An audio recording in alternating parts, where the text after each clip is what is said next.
We are in the midst of a radical transformation throughout the construction industry. The trades should be the group helping to lead and evolve the industry. But how should the MEP trades position themselves as the leader of this change?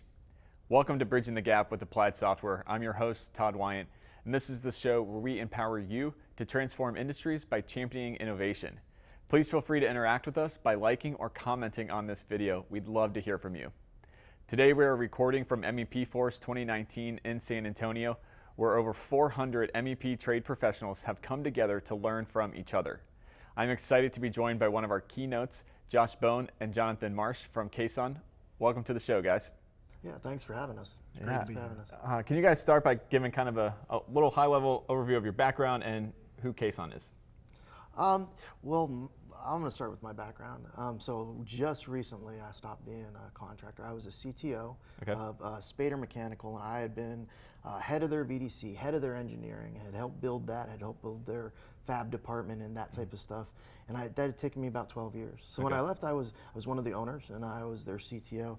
And right before that, I had done a decade as a consulting engineer, designing hospitals and schools and other things like that. So I was kind of always in the trades, or not in the trades, but in the industry. Okay. But most recently, I've been with a contractor, and I just moved to Caisson. And I think Josh will tell you a little bit more about what kind of moved us to form Caisson, because both of us were hearing a lot of the problems within the industry, and we're hearing them constantly, and they were the same problems. And certainly me being a contractor, I felt a lot of the problems, a lot of the lack of resources, a lot of the lack of understanding of technology, and I saw it in other people on our job sites. And I realized that until everyone came up as an industry, some of the things that I wanted to do technologically weren't going to happen. And so part of me going into Caisson, which it was to help move the industry forward, help really push technology. Because once we get the industry moving, I think we can go way further than anyone's gone by themselves. Interesting. What about you, Josh? So I've been around the industry coming up on 21 years this year, and I started initially with the architects and doing 3D modeling well before it was BIM. And started working with engineers saying, hey, you need to 3D model, and there's this term of parametric modeling and some things that we can do, and transitioned to helping the general contractors. I was working with Holder back in 2005, and we started doing some virtual mock-ups and starting the initial process of coordination 13, 14 years ago now. And then I saw the light about 6 years ago that while the architects and engineers and GCs are so important, we're missing a massive opportunity with the trades and helping them understand how they fit in this role, because what we started to see is that constructability. Now these guys, this is a top-notch group. You look around this audience, it's not an easy audience to keynote to. It's amazing. It's a scary audience. It is, it is. A scary Well, you guys handled it very well during your keynote. A lot of knowledge in this room, and a lot of respect from both of our ends. We changed our presentation last night and just really flipped the slides up and changed our wording, and because what we understand is for off-site construction, you know how big of a fan I am of off-site construction. It has to happen with constructible models, and that's this room. Nice. So during your talk, you laid out the change going on in the industry, and you guys did a really good job of pairing that change with a hopeful message of how to bring the trades to the leading role in that. I was wondering if you can kind of go into some recommendations about how trades should take that leading role. You know, I think the first thing that we need to understand as the trades start to come into technology is that this is not something that's going to happen overnight, and it definitely is something that grows on itself. Like one of the things that I've seen, especially talking to a lot of the trades lately, is there's still some building blocks that we need to accomplish within the industry to get them ready to really take some of these big steps. Now, your group that you have here right now, a lot of those big steps have already been taken, and they're almost ready for the next step. But with a lot of these, the trades, what we're looking at right now is you need to learn the skills that go along with understanding a model. You know, you really understand how to install pipe, but do you understand the model? Can you take a little time, spend it in the model, spend it in this planning stage? Because really that's what we're doing when we build a model. We're building a virtual plan of how we're going to build the building. And we want to get the tradesmen involved in that. Because first, once they understand it, they start to use it as a tool. And once it's their tool, they don't take it out of their, their tool belt. That's one of their favorite tools. I've had foremen that are close to retirement that have become completely obsessed with models. Once they realize that they could lay it out 6 different ways and get exactly what they wanted, they get involved. So I think a lot of the first steps are getting them into the models, letting them work in there for a while, letting them understand how that environment works. And once they accept that as a tool and feel comfortable there, they really seem to excel. Yeah, I think there's a fundamental flaw in the world that we look at today. When you look at a hospital and you understand that the mechanical contractor and the electrical contractor on the job own about 50% of the total value of the cost. That when you start to break that down, why would you not involve them in the contracts and the discussions much earlier in the process? They're such a critical part of the process. To deliver a job through a traditional design bid build and bring them in so late into the game, it's a fundamentally flawed process. We are broken. So we have to look, I'm not saying bring everyone into the party, but if there is the priority trades of concrete and mechanical and electrical, and these things need to be addressed in a different way than the awnings of the building. When you treat all the subcontractors like subcontractors equally, and you look at that as not really understanding the value that they bring to the project, I think we're messing up. We're missing a big part of the opportunity. And we talked about DFMA quite a bit. This is And DFMA grew out of the trades. DFMA did not grow out of engineering firms. It really grew out of the fact that once the trades started getting into the model, they started saying, well, wait a second. We can wrap this up differently. We can build different skids. We can build different fabrications.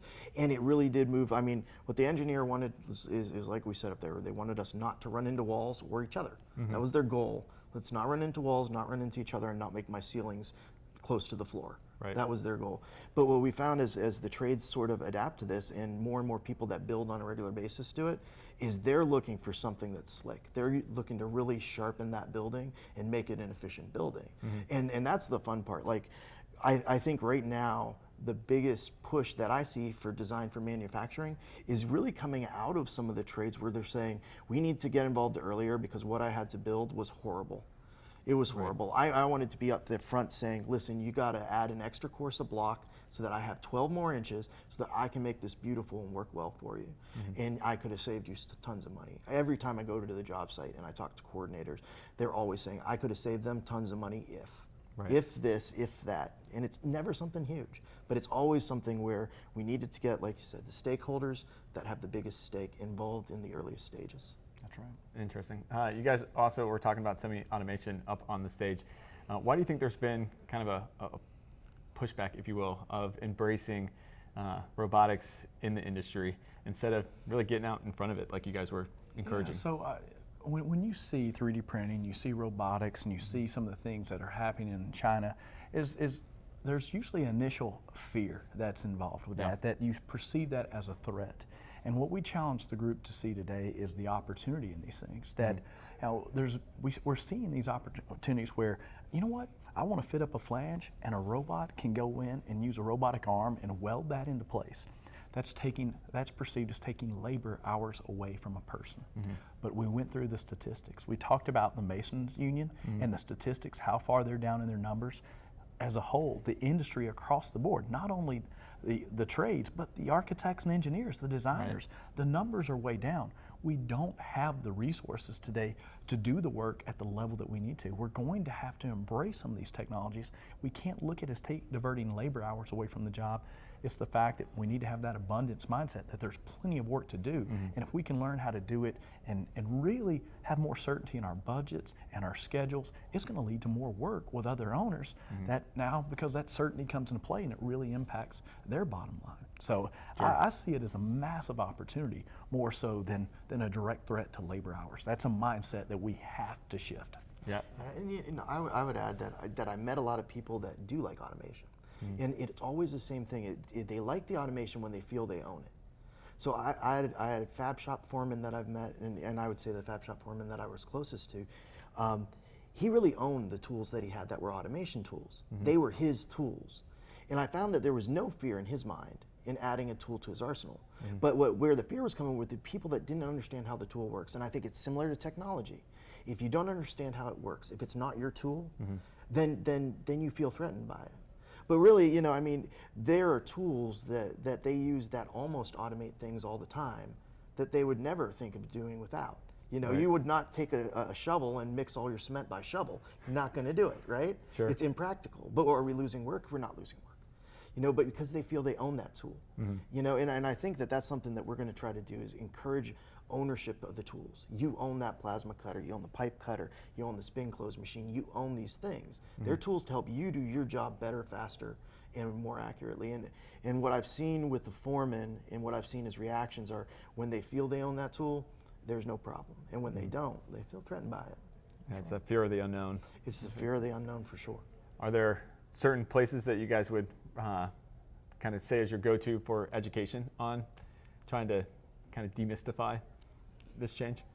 Well, we do a lot of research. So I can say we're in a position that we read a lot, we bounce a lot of ideas off of each other. We brought up a number of concepts in the conversation today about we talked about agile, we talked about a growth mindset versus a fixed mindset. We talked about flexibility and adaptability. The thing I would say is I think a lot of it kind of has to come on the person. And you've got to learn your language, how to speak to the leadership in your company, how to speak to those below you in your company. Yeah, it's ongoing. I think it's, like we said, the sharpening of the blade. It's little things. And I think sometimes we talk transparency. That's not easy for me. I'm constantly working on being more open, being more transparent, because what I've found is it always comes back, and it's like paying it forward. Trying to hold on to some of this research that I'm doing is I get so much from going to these conferences. It's been a great thing for me. It's honestly, I go to all these conferences. I tell you, it's selfish. Oh yeah. I learn at a faster rate. So who do we learn? I mean, we learn from our peers. 90% of the time, we're learning about it from our peers. Because if you go to the person who's producing whatever technology it is, they do give you sort of the very shiny version of what this can do. Sure. And then you go to the people that are using it, and you find out now it's still useful, it's still good, but it's not that shiny. And so I would say most of the time when I'm looking at how to understand technology, I am coming to places like this. I know I'm talking to my peers. And when we're here making friends and understanding those contacts and what they're into, and people are willing to share at a place like this. Because all of us are trying to sort of build our set of knowledge about the technology that's out there. Very cool. So your talk, as I mentioned, it was really hopeful, I think, on the future of the trades. So why shouldn't the trades really view this as kind of a daunting threat with all this change going on, fear of the unknown, like we talked about, kind of lay out that hopeful case for the trades? Well, I will tell you this. I think that, when we presented it today, we presented the same stuff that would seem scary to other people. And I think the difference is this group views it as a challenge. And this group feels that they have the tools and they have the knowledge and really the drive to beat this. And I think one of the things that happens in the trades is sometimes they don't feel like they have the empowerment to sort of keep up. There's a lot that's thrown, when you are on a job site, there is so much more thrown at you than when you're in an office. Sure. It's just the way it is. So in the midst of chaos, saying yet another thing is sometimes hard. So sometimes you look at those things and it's like, I don't want to deal with that. I'm gonna let that go. And after you let it go long enough, it becomes something that's a bit more scary. So I think one of the things that we're doing to try to make it encouraging is we're trying to get it out there in front of them and say, here's other people just like you, and they're doing it successfully. And one of the other things we're trying to do is make sure that we're giving simple and direct answers. I think that talking to people that are actually using it, talking to people that have implemented it already in their business, that really helps keep everything very hopeful. Because you see people that are successfully doing it, and they're sitting right there, and you understand that this can be done. Yeah, I look at this room, and they've had a lot of risk pushed down on them. That's that mindset we call it the trades, and that's what they are. But to a lot of people on the job, they're subcontractors. And that risk gets pushed down to the subs. So it's almost a necessity that we have to figure this out. There's going to be RFIs that are not answered. We're going to accept that risk and we're going to build it regardless. There's going to be things that happen that we have to pivot, and we have to find a way of making up this gap that we have now, that we have to do this rework or this thing's going to happen. So in this room, you have that mindset of it's coming at us. How are we going to take that ball and learn how to use it to the best of our ability? So while yes, so much change is happening so quickly right now, it is intimidating. There's going to be people in this room that are really good at adapting to change, but it's still coming so fast that I'd say let's approach it with cautious optimism. Yeah. It's not perfect. It's far from perfect. It is cautiously optimistic because it is, and a lot of things are going on out there. I think even in our personal lives, we hear about artificial intelligence and gene editing. We're hopeful that we make the right decision. Right? But you know what? I'll tell you, I was way more scared of artificial intelligence when I hear about it than when I started working with it. Because we're working with it, in construction, that's a major piece right now. Yeah. And you start working with it and you go, oh my gosh, this is not that scary. This is a bunch of rules. And I think that's one of the things. Machine learning algorithms is really, general artificial intelligence, as you learn more about it, it's really, it may not happen in our lifetime. The best and brightest minds are saying that. I think education goes a long way in how you perceive it. And being involved with it, people are afraid of things until they're involved with them. Right. Well, it goes back to the fear of the unknown, like we were talking about. That's right. I think that's a huge part of it. That's it. Nice. A concept that you brought up during the keynote was that of the digital foreman. I really like that, the phrase and the illustration that you guys used for it. Can you unpack that concept some more? Yeah, so this is a concept we've been pushing for just a few weeks now, and we're trying to get aligned in vocabulary. It's one of the things I brought up is that we've got to start aligning our vocabulary in the industry so that when we start having these conversations, that it's a consistent message for the designers, for the owners, and for the general contractors.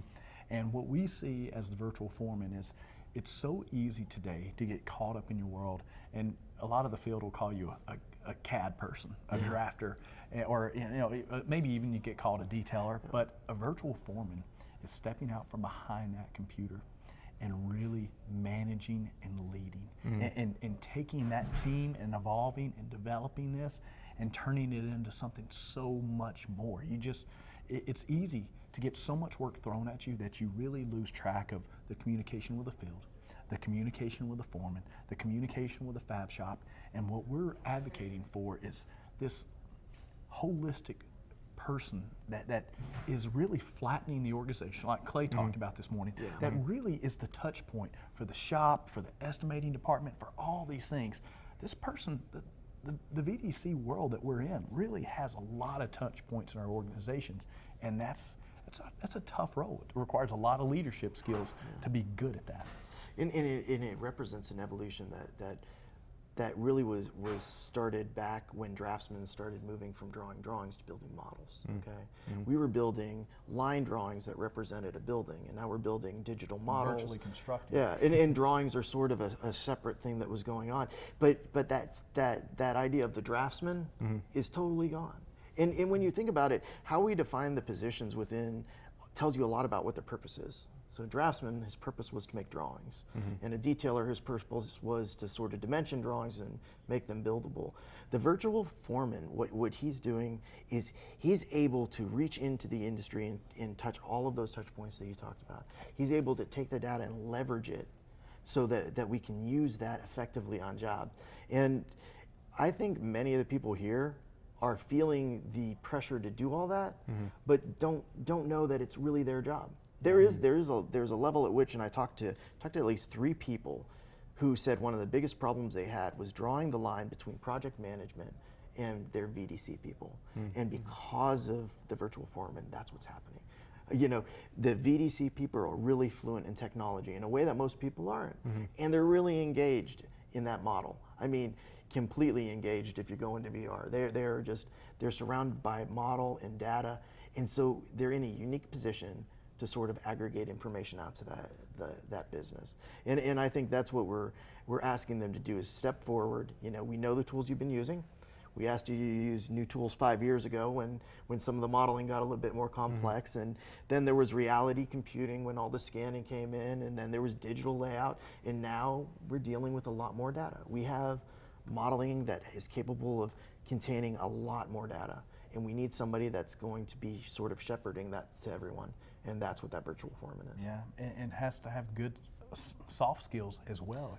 That's the ability to communicate. Brand new. That's brand new. And I will tell you that, so I've known a ton of EDC people throughout my career. I hate to say that they tend to be very introverted and stuck in their computer, but they tend to be that. And we're saying that's not going to work anymore. You know, right now what we're looking for is we're looking for you to interact with all of the people that are part of this project, because you're doing a powerful part of this planning, like a super powerful part of this planning. Sure. So you can't just sit by yourself anymore and expect to get away just drawing with what's coming down the pipe. That's right. You're missing out on a massive opportunity when you do that. Yeah, I think the concept of digital foreman is really empowering to the trades if they really embrace it and it rolls out. That's it. Yeah, it's not an easy position. It's not. It's not. But it is so greatly needed right now to, understand. I mean, one of the things that a virtual foreman can do is have that knowledge to educate the team and the department to say, by making this decision, you do realize we cut the linear feet of pipe in half, because they understand that world of how it should be built, the cost that's involved, and it's that ongoing role of really applying it in a way that makes sense, and they can communicate it and share it with the other trades during a coordination meeting. Sure.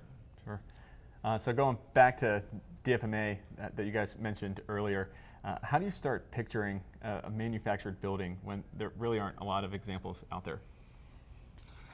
First, I mean, you know what? That is somewhere where I really think we have to look outside of the industry. You know, I think a lot of the best ideas that we have in contracting don't come from contracting. They come when we look outside. Gotcha. And I know I've spent a lot of time looking at refineries, looking at that industry, because that industry is built offsite. I mean, that industry is just built offsite. Ships, submarines, built offsite. Built offsite and built modular, because they're going to come into dock and you want to replace pieces. Yeah. So there are other industries, sort of side industries, that are doing this already.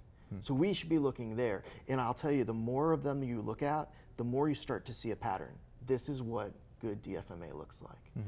And I think the big push right now with DFMA, though, is in order to do it right, we have to have more freedom to do it, and we know where that exists. That exists at the beginning of the project, not at the end. At the end, we're already in the box. There's a lot of stuff in that box. We're doing the best with what we have. Right. We really, really, really want to push to the beginning. And you see that in subs, you see that in ships, you see that in refineries.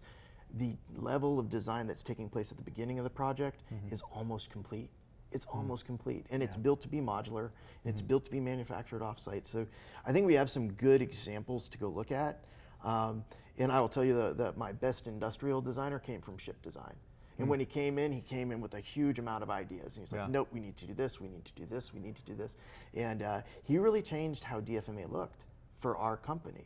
And like, you could almost look at what he did and say, that looks like something that Ben did, because that has that DFMA look to it. See, I see that as that's a great point. Looking outside of the industry and looking at shipyards, I think a lot of it has to go back to trust. So there's a lot of trust that has to be in place to do this. For the fact for an owner to give this up and say that from day one, our trades are going to talk to our engineers. The fact that that they're going to be involved in this process from day one, because they understand constructability. Right. We can't manufacture without knowing constructability. So it really has to be a molding. The contracts have to reflect this. There has to be a lot of trust in the process.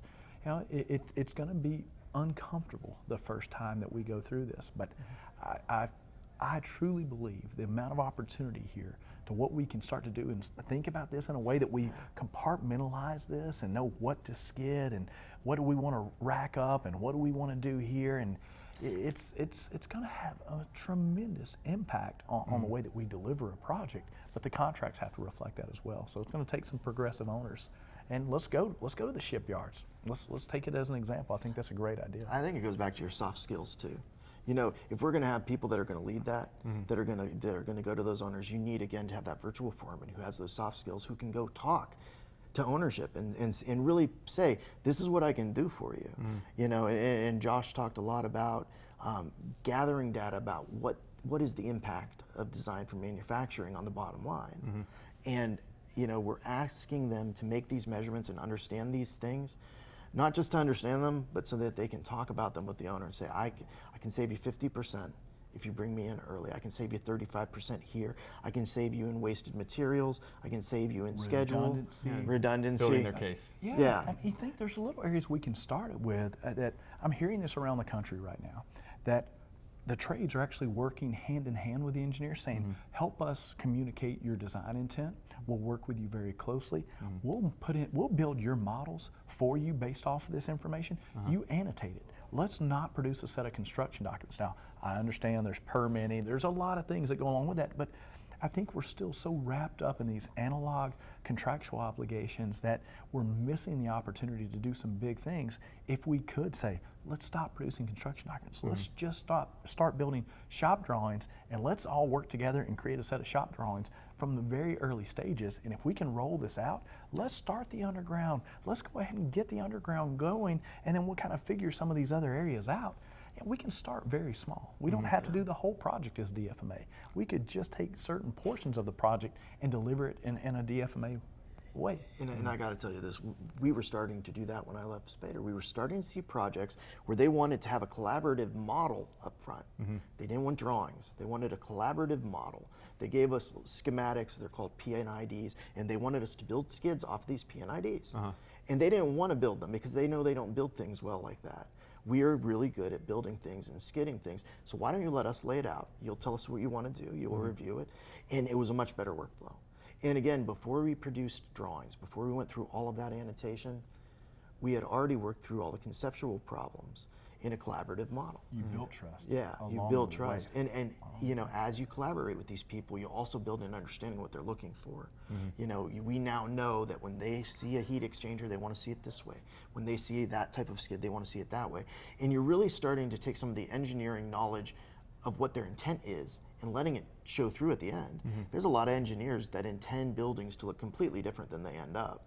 And there's a lot of architects too that intend some beautiful buildings that don't look very good at the end of the day because you can't build them. So I really love the fact that that's coming together, and I see that more and more. I see that actively happening even today. Yeah, I mean, we're talking about the trades here, but we talk about the glazers and understanding embeds and how we're going to hang curtain wall, and we're starting to look at concrete. We're looking at iron workers, all that knowledge. You know, that's another level on top of MEP. Sure. So it seems like kind of breaking down the communication barriers is a big hurdle that needs to be addressed and looked at. And Josh, you mentioned the need to build trust. How do you go about that in order to start building that collaboration that's needed? You know, I think it goes back to what you just said. It takes creating partnerships. The contracts have to reflect this. There has to be some incentivization to know that how we work together and drawing some lines of, you know, you step through the process. You do. It's not going to happen overnight. That there's been a lot of eroding of trust for many, many decades in this industry, and we're not going to get it back overnight. We've got to start, and we can start in ways that, you know, it depends on how we deliver it. I think if you give the chance to get the trades at the front of the conversation and to work with the designers and be part of that conversation, I think a lot of that will happen naturally because the trades are in it for the good of the trades. I mean, you know, they have a lot of risk in the process, and I think it will help engineers be better at designing and to have conversations like, you know, this is why we do that in the field this way. And for the engineer to have that aha moment, and for the engineer to have a conversation to say, here's why we design it this way, and for the trades to understand that, oh, that's why you design it that way. I think conversations will naturally lead us to having better respect for perspective. That's a conversation we have a lot, is that I need to have better respect for your perspective. You have a reason you do things the way that you do them. As the architect, as the engineer, as a tradesman, as a GC, as an owner, they're a big part of this process. And I think through constant communication, getting out of our silos and starting to have that more agile communication. Yes. It needs to be collaborative, and when we have these collaborative relationships, they're much better than this one way. Right now, it is throw bombs over at the wall at one another. You know, the engineer throws a bomb at us, we throw a bomb at him. Sometimes they're RFIs, sometimes they're change orders. The trades throw bombs at the trades. The trades throw bombs at the trades. There's something called first up is best dressed. That means go as fast as you can to get your stuff up and forget the other guy. And I'll tell you what's happening now. The models and the way they're at, first up is no longer best dressed. That's right. Yeah. First up better have planned on the guy that's above him, because if they didn't, they're cutting their stuff down. And I think that that's a huge change that we've been seeing since modeling finally kind of reached its maturity. And I wouldn't say we're mature yet, but we're getting to the point where there's a model for everything, and we're planning these things out so that it is a collaborative approach and not a competitive one.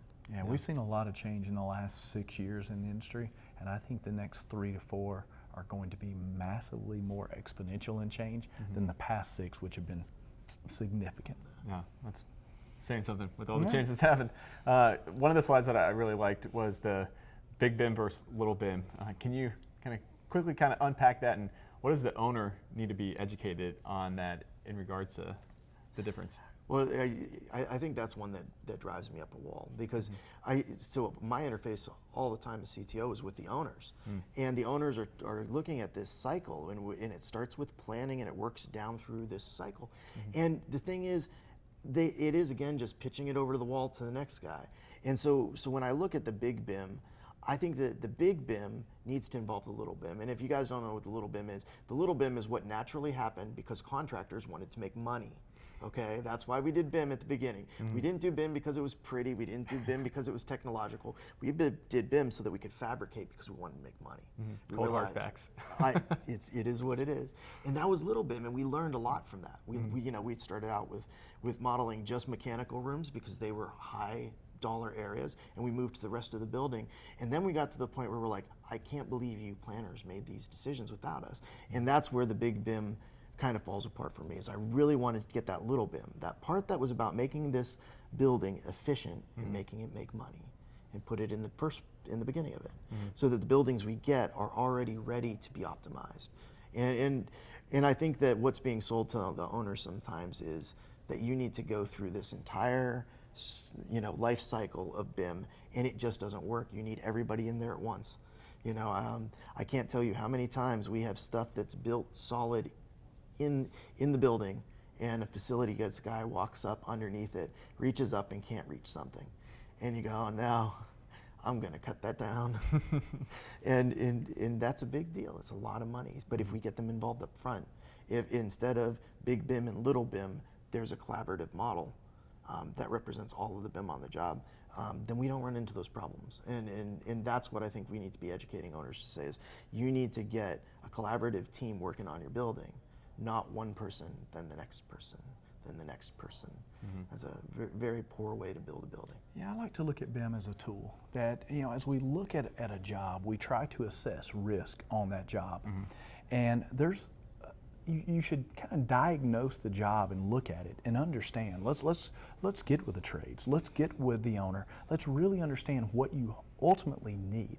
If you don't have a facilities management program and you're asking for an as-built model as a deliverable, which we're seeing more and more of, we need to have a conversation. That virtual foreman needs to step up and take the lead and say, okay, I see that in your requirements for this job that you want BIM to be delivered, and I see that you want an as-built model delivered on the back end. While I respect that and you feel like you need that, what has led you to that? You need to start having conversations, and you need to help them understand that BIM is a process. And this process can be used to help. Let's help us coordinate. Let's help us get in the right places.